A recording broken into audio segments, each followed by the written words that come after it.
Hello guys, so sa video na ito ay mag-trim tayo ng sampagita. So ito yung sampagita na katatapos pa lang mamulaklak. So as you can see, wala na siyang mga bulaklak. Ay, ito meron pala isa.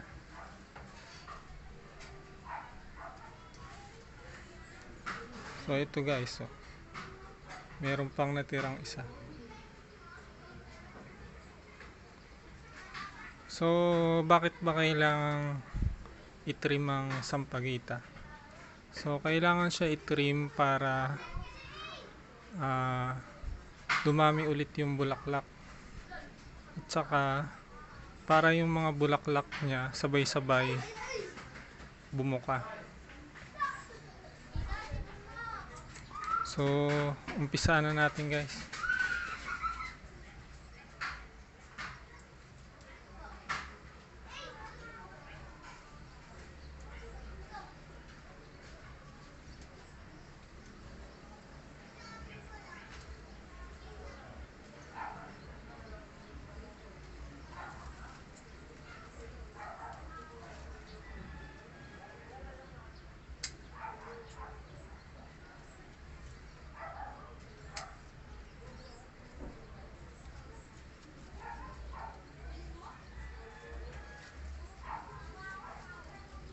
So dahil medyo mahaba na siya guys, ang pagtitrim ko, habaan ko na yung putol para medyo compact ulit.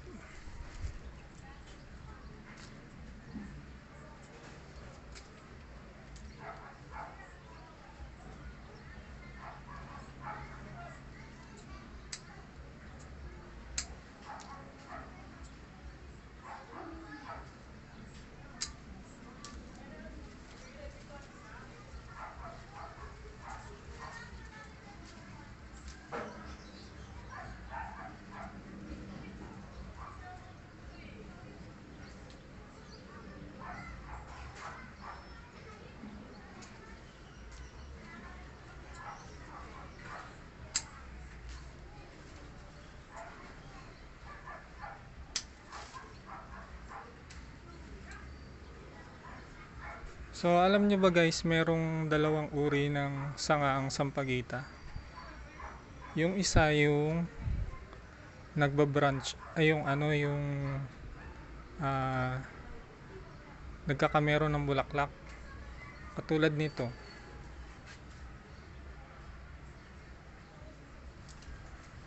Tapos yung isa guys, yung nanggagaling sa ilalim, tapos humahaba lang siya ng humahaba. Ano siya, para siyang vine, hindi siya bumubulaklak, tumataas lang siya ng tumataas. So ang maganda guys, yung mga ganong klase ng sanga, kung gusto mo maiksi yung sampagita mo, dapat putulin mo yun.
So ayan guys, natapos na. So sobrang iksi niya na.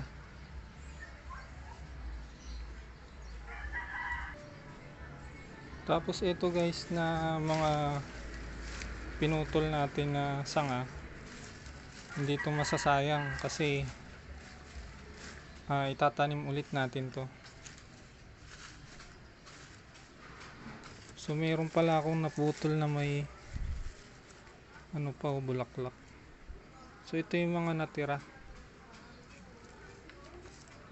Iisa na lang na meron.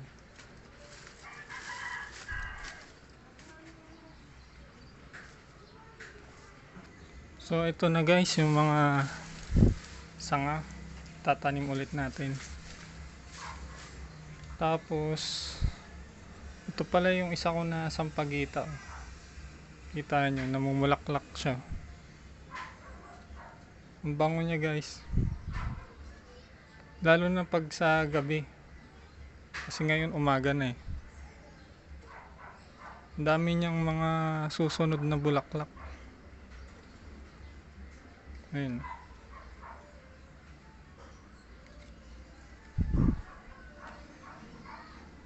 Maganda talaga yung sampagita. Kahit na maliit yung bulaklak niya.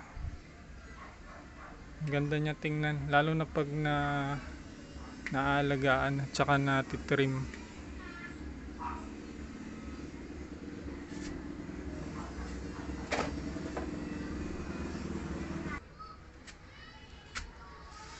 So ito guys, tatanggalin ko lang yung mga ekstrang dahon.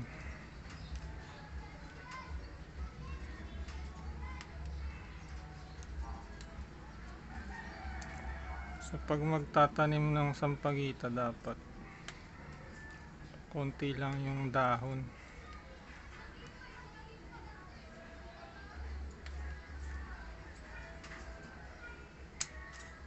Saka maganda isang diretso lang.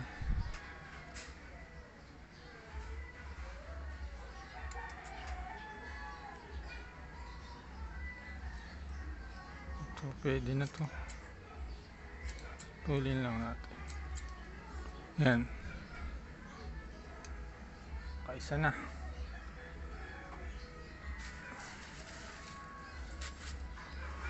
Ito nga ba?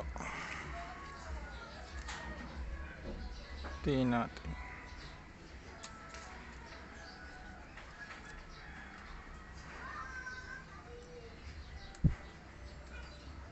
So make sure lang guys na alam niyo yung taas at saka yung baba.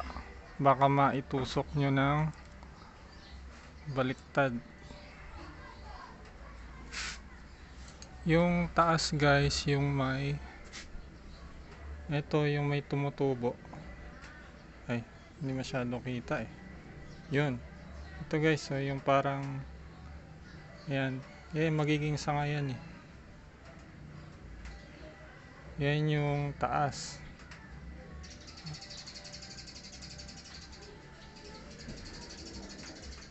Ay, mag-focus. Yan, yan. Yan guys. Yan yung taas, dito parte taas. Tapos dito baba.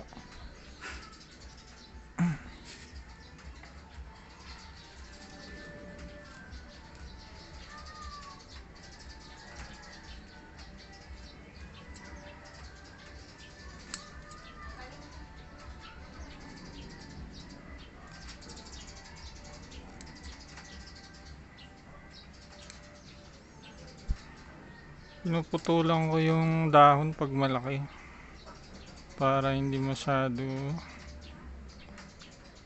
kumuha ng energy.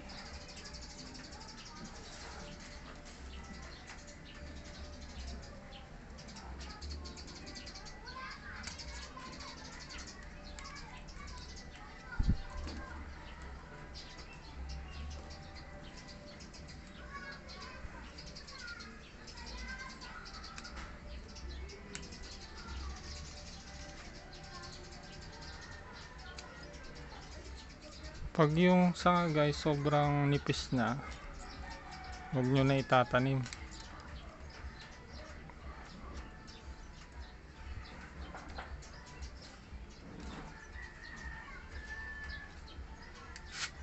Yung mga ganito guys, huwag nyo na itanim yan, masyado na yung manipis.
Ito guys yung naputol ko na may buds pa.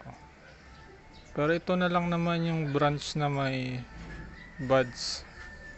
So okay lang yan maputol.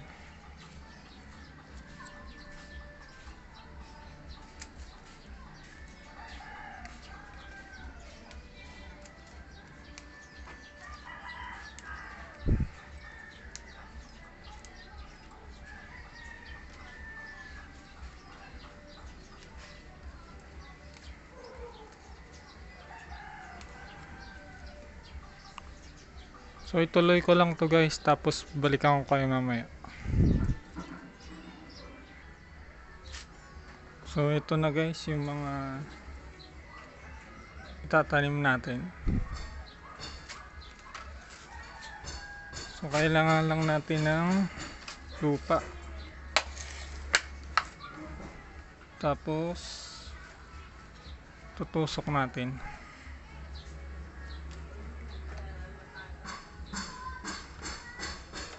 Itong lupa na to guys, pinagtaniman na to eh.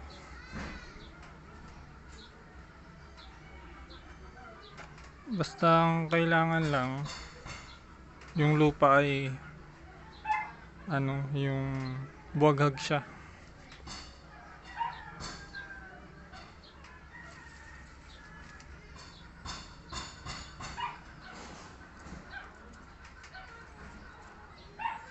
Mga 1 month lang to, na siya, buhay na.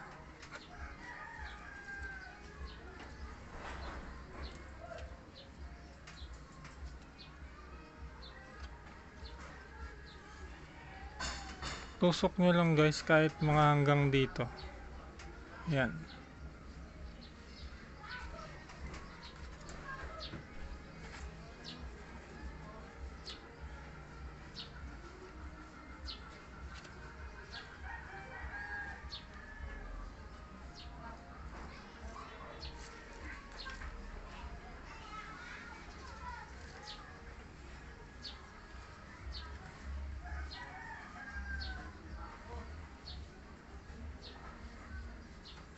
Pag ito tumubo lahat, ang dami ko na namang sampagita.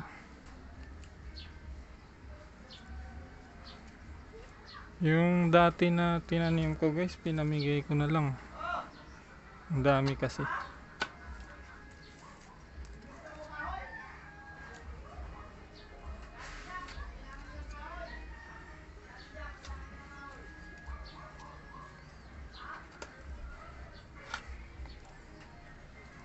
Pagkatapos nito, didiligan lang siya, nabali.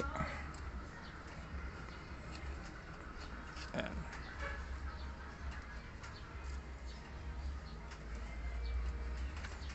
Sa pagdilig guys, wag nyo araw-arawin yung dilig. Pag matutuyo lang siya, saka nyo diligan.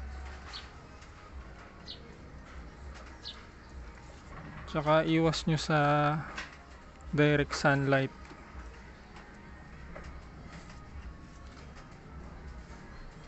Kasi malalantayan.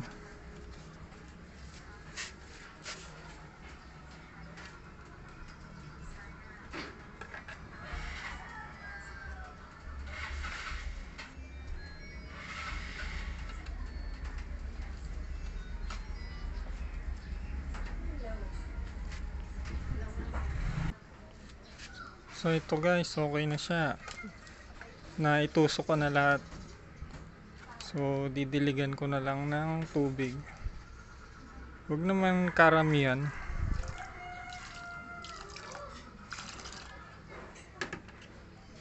So yan.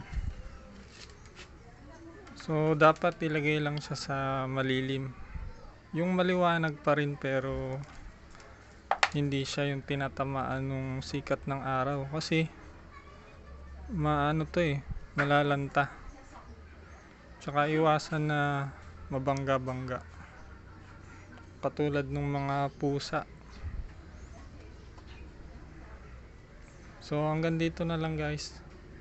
So sana may natutunan kayo. Salamat sa panonood. So if you like this video, paki-like yung button, tsaka mag-subscribe na din kayo. So bye.